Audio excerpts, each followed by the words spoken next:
আসসালামু আলাইকুম। আজকে আমি আমার বাগানের কিছু আপডেট দিই। এটা হচ্ছে, সরি ফর দ্য নয়েজ, আমার বাসার সাথে রেল লাইন, তো ট্রেন যাতায়াত করে সবসময়। এটা হচ্ছে আমার এই সাইডটা পুরোটাই হলো আমার মরিচ গাছ। আলহামদুলিল্লাহ আলহামদুলিল্লাহ, এত মরিচ এসেছে মানে বলার বাহিরে। এগুলো হচ্ছে সব নাগা,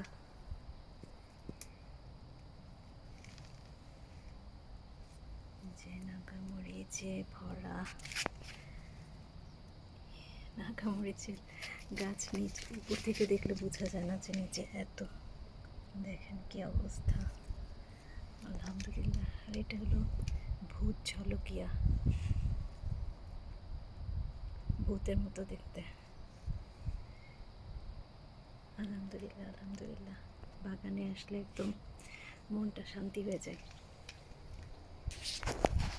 সব এই গাছগুলো, এই মরিচ গাছগুলো প্রায় 4 ফুট মতো বড় হয়, লম্বা হয়। হয়েছে সব মরিচে ঝুমঝুম করছে, একদম ভর্তি। আলহামদুলিল্লাহ আলহামদুলিল্লাহ। আসলে সঠিক পরিচর্যা করলে আর ঠিক মতো এদের খাবার দিতে পারলে গাছপালা আপনাদেরকে নিরাশ করবে না।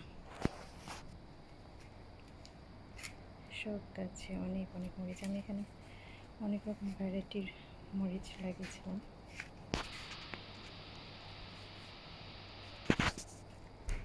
এই গাছটা তো অনেক লম্বা, এটা হলো সব থেকে লম্বা গাছ, 4 ফিটের একটু বেশি হবে। আর এই হচ্ছে আমার লাউ গাছ। এই যে লাউ, লাউ গাছ এক ব্যাচ অলরেডি খাওয়া শেষ, এগুলো দ্বিতীয় ব্যাচের।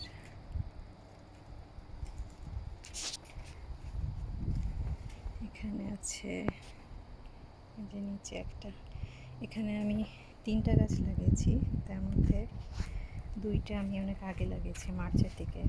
আর একটা গাছ আমি পরে লাগিয়েছি, ওটা মনে হয় মে মাসের দিকে। তো মে মাসের দিকে যেটা লাগিয়েছি ওটা বেশ একটা ভালো হয়নি, বেশ একটা গ্রোথ ভালো না, কেন জানি না, মনে হয় ভালো মতো পুষ্টি পায়নি, কারণ বড় গাছগুলো সব পুষ্টি হয়তো নিয়ে নেয়। এই সাইডে হলো আমার টমেটো অনেক দিকেই রেখেছি, কারণ এই গাছগুলো হলো অনেক লম্বা, কি যেন বলে, ইনডিটারমিনেন্ট, অনেক লম্বা হয়। তো একটা নির্দিষ্ট একটা হাইট পর্যন্ত গিয়ে তারপরে আগাটা না কেটে দিলে ওরা লম্বা হতেই থাকে। আলহামদুলিল্লাহ আলহামদুলিল্লাহ ফর এভরিথিং। শুধু একটা জিনিসেই আমি সফল হতে পারিনি, সেটা হলো শিম গাছের, দেশি শিম, যেটা এমনি ফ্রেঞ্চ বিনস আমি লাগিয়েছি, ওটা অনেক ভালো ফলন পেয়েছি, খাটো জাতের, যেটা অল্প একটু মানে এগুলোর ফেন্স কিছু দেওয়া লাগে না, অল্পতেই ধরে। কিন্তু দেশি বিনসগুলো বেশিরভাগ আমার পচে গিয়েছিল, জার্মিনেট হয়েছে মাত্র 2টা, তাও কোনো, শুধু পাতাই, কোনো ফুলও নেই, ফলও নেই। ওই যে পিছনের দিকে যেটা, যাই হোক, তাও দেখতে ভালো লাগে, আলহামদুলিল্লাহ। আর আমার পুঁই শাক পিছনে আছে, ঘরের ভিতরে অনেক পুঁই শাক আছে। পুঁই শাক যেহেতু খুব পছন্দ করি, অনেকগুলো পুঁই শাক লাগিয়েছি, অনেক খাওয়া হয়েছে, মানুষজনকে দিয়েছি। এই পাশে আমার কচু গাছের উপরে নিম অয়েল পড়েছে, জন্য একটু ডিসকালার হয়েছে কিছু পাতা। এই যে আমার ফ্রেঞ্চ বিনস, এই যে কালকে অনেকগুলো তুলেছি, আজকে অনেকগুলো আছে। এগুলো ইচ্ছে করলে খাওয়া যায়, বাজারে যেগুলো পাওয়া যায় সেগুলো এর থেকে একটু বড়, এই সাইজের থাকে। আমি একটু বড় করে খাই, কারণ এটা আমার খুব ভালো লাগে। বিনসগুলো অনেক মজার, ফ্রেঞ্চ বিন আসলে অনেক মজার। এই যে এরকম কয়েকটা স্ট্যান্ড দিয়ে দিলেই হয়ে যায়, মানে স্টিক দিয়ে দিলেই হয়ে যায়, কোনো ফেন্স লাগে না, এগুলো খাটো জাতের। এর পাশে আমার মরিচ গাছ, ক্যাপসিকাম গাছ, অনেক মরিচ, আমার প্রায় 60টার বেশি মনে হয় মরিচ গাছ আমি লাগিয়েছি। যা লাগিয়েছি সব হয়ে গেছে, কিন্তু আমার ফেলে দিতে খুব কষ্ট হয়েছে, অনেকগুলো তাও ফেলে দিয়েছি। এটা হলো আমার লাউ গাছ, এটাও পরের দিকে লাগানো লাউ গাছ। এখানে 4টা দিয়েছি, এখান থেকে বেশ কিছু কয়টা খাইলাম, মনে হয় 3টা না 4টা হারভেস্ট করেছি, এখনও অনেকগুলো গাছে আছে। এটা ফার্স্ট ব্যাচ এগুলো চলছে, এগুলো হলো পরে লাগানো, তাই যে আমি পলিনেট করে দিয়েছি এগুলো যাতে পোকামাকড় না আক্রমণ করে। ওই পাশে আরও আছে, সব পলিনেট দেওয়া। আর এই সাইডেও টমেটো গাছ আছে। আমার শসা গাছের হলো বাম্পার ফলন হয়েছিল, কিন্তু এখন এই যে রোগবালাইয়ের কারণে সব গাছ মারা যাচ্ছে। আমি 2 ব্যাচে লাগিয়েছি, যদিও নিউ যেগুলো সেগুলো ওল্ডগুলোর কাছ থেকে আবার ওই যে কী বলে এগুলোকে যেন, এই যে মাইল্ডিউ নাকি এই রোগটা, শসা গাছ বেশি দিন বাঁচে না, তবে আমি প্রায় 100-150 শসা খেয়েছি। এগুলো এই যে এটা আমি বীজের জন্য রেখেছি।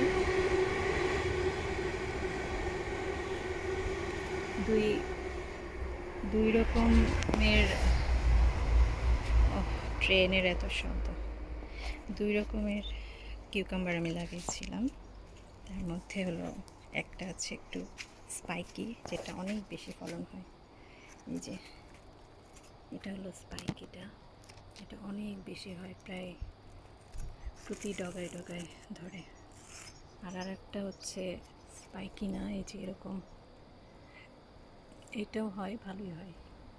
তবে এখন গাছগুলো যেহেতু অগাস্ট মাস, এখন মাঝামাঝি, এখন একটু ফলন কমে গেছে। তারপরে আমি কালকে 10টা হারভেস্ট করেছি, একবারে এরকম 15টা 10টা, 2 দিন পর পর, একদিন পর পর এরকম 8টা 10টা 15টা করে হারভেস্ট করেছি। প্রায় 100-150 খাওয়া হয়ে গেছে আমার এখানে। অবশ্য আমার অনেকগুলো গাছ, এখানে অনেকগুলো আমার শসা গাছ এরকম। এই যে আমার কী বলে এটা, এই কাঠের পট যেটা, এখানে সব শসা গাছ লাগিয়েছি। আর এই যে এই 2টা কন্টেনারে লাগিয়েছি, অনেকগুলো শসা গাছ ছিল, প্রায় 100-150 খাওয়া হয়ে গেছে। এই যে আমার বেগুন গাছ হয়েছে ফলন মোটামুটি। বেগুন গাছ দেখলাম সব থেকে পরে হয় বেগুন। যে বেগুন আলহামদুলিল্লাহ খাচ্ছে, এবং মানুষজনকে দিয়েছিও। একলা খেলে তো হবে না, মানুষজনকেও দিতে হবে, সেটাই তো আনন্দ। আর আমার গার্ডেনে অনেক লেডিবাগ, তারপরে হচ্ছে মৌমাছি আসে, এই জন্য বড় হয়। আমি মরিচ গাছে এরকম একটু টোকা দিয়ে দিই যাতে পরাগায়ন হয়ে যায়। তো অবস্থা, বেগুন গাছ সবগুলোতেই বেগুন ধরেছে, বেগুন ধরছে। তবে বেগুন গাছে বেগুন ধরতে একটু টাইম লাগলো, আমার মনে হলো যা অন্য গাছের তুলনায়। এই সাইডেও বেগুন আছে। এই যে আর এই পাশে নাগা, একদম এত সুন্দর লাগে, মাশাআল্লাহ, আলহামদুলিল্লাহ। যা কষ্ট করেছে তা সার্থক হয়ে গেছে। 3 মাস কষ্ট, আর 3 মাস হচ্ছে ফলন খাওয়া, মানুষজনকে দেওয়া। আর এখানে আমার লাল শাক, আর এখানে আমি কিছু কী বলে স্ট্রবেরি লাগিয়েছি। স্ট্রবেরি খুব অনেকেই খেয়েছে, অনেক বড় বড় হয় এগুলো হচ্ছে শীত পর্যন্ত থাকবে, মানে হবে আর কি। মানে এটা তো বছরের পর বছর নাকি স্ট্রবেরি বাঁচে, দেখা যাক। আর এইদিকে হলো আমার লাল শাক, অলরেডি 2বার হারভেস্ট করে ফেলেছি, এখন আবার হচ্ছে আলহামদুলিল্লাহ। এই পাশেও আছে লাল শাক, এই পাশে আছে কলমি শাক, লাল শাক সব অলরেডি খেয়েছি। আবার হচ্ছে কলমি শাকের হচ্ছে এই যে এরকম কেটে দিলে দেখি সাইড থেকে আবার বের হয়, দেখা যাচ্ছে নাকি? এই যে আমি এভাবে কেটে দিয়েছি, এই যে বর্ডারটা আগাছা হয়ে গেছে, এই যে নিচ থেকে এভাবে কেটেছি, পুরোটা তুলি নাই। ওখান থেকে আমার মনে হচ্ছে আবার এই যে সাইড দিয়ে আবার এরকম কলমি শাক বের হয়। কলমি শাক সারা বছর ধরে খাওয়া যায় যদি ঘরের ভিতর রাখা যায়, শীতে তো মারা যাবে যদি বাইরে থাকে। আর এরকম কাটলে আবার পাশ থেকে আবার বের হয়, এটা আমি আগে জানতাম না। তো একবার কাটার পরে দেখি যে আবার সাইড থেকে আরও 2-3টা করে বের হয়েছে, মানে প্রথমবারের থেকে ফলন আরও বেশি হচ্ছে। নেক্সট টাইম আমি কলমি শাক আরও বেশি লাগাবো, কলমি শাক আমার খুবই পছন্দ। এই হচ্ছে আমার বাগানের আপডেট। আর এই সাইডে এদিকে আরও মরিচ গাছ আছে। আমি আসলে যা চারা লাগিয়েছিলাম বেশিরভাগই আমি পটে দিয়ে দিয়েছি, আর অনেকগুলো ফেলে দিতে হয়েছে, কারণ এত লাগানো মাটি কষ্ট আছে এগুলোতে। মাটি তারপরে পটের ব্যবস্থা করতে হয়, যদি আমি ফ্রি অনেকগুলো পট পেয়েছিলাম ইয়ে থেকে, কী বলে, মার্কেট প্লেস থেকে, এই জন্য হয়তো সব অনেকগুলো লাগিয়ে ফেলতে পেরেছি। আর ওই যে আমার ফুল পিটুনিয়া এত সুন্দরভাবে হয়, আলহামদুলিল্লাহ আলহামদুলিল্লাহ। আর টমেটো তো কী বলবো, টমেটো গাছের আমি কোনো যত্নই করি না, কিন্তু এত টমেটো হয়েছে আলহামদুলিল্লাহ আলহামদুলিল্লাহ। জাস্ট মানে এটাতে কোনো আমি পোকা ধরে না, এটা হলো খুব ভালো কারণ টমেটো গাছের একটা আলাদা স্মেল আছে পাতার, এই কারণে হয়তো পোকারা একে আক্রমণ করতে পারে না। তো টমেটো গাছে আমার কোনো আমি ঘরোয়া পদ্ধতিতেই এই যে ইনসেক্ট মারার জন্য স্প্রে করি, কোনো ইয়ে করি না, মানে বাইরে থেকে কেনা কোনো কিছু কেমিক্যাল না, নিম অয়েল দিই সাধারণত। আর মাঝে মাঝে যে পাউডারি মিল্ডিউতে আমি বেকিং সোডা দিই। তো টমেটো গাছে কোনো কিছুই আমার করতে হয় নাই, আলহামদুলিল্লাহ আলহামদুলিল্লাহ আলহামদুলিল্লাহ। এত টমেটো মানে কি বলবো। এই সাইডে আছে, তারপরে ওইদিকে তো আমার টমেটোর আলাদা, এই যে এদিকে আছে, এগুলোকে আমি ভালো মতো যত্নও করি না, যেন তেনভাবে পেঁচায় রেখে দিয়েছে। যে ডালটা তো ভারে ভেঙে গেছে, দেখি আল্লাহ, ডালটা ইয়ে করে দিতে, টমেটোর ভারে ভেঙে যাচ্ছে।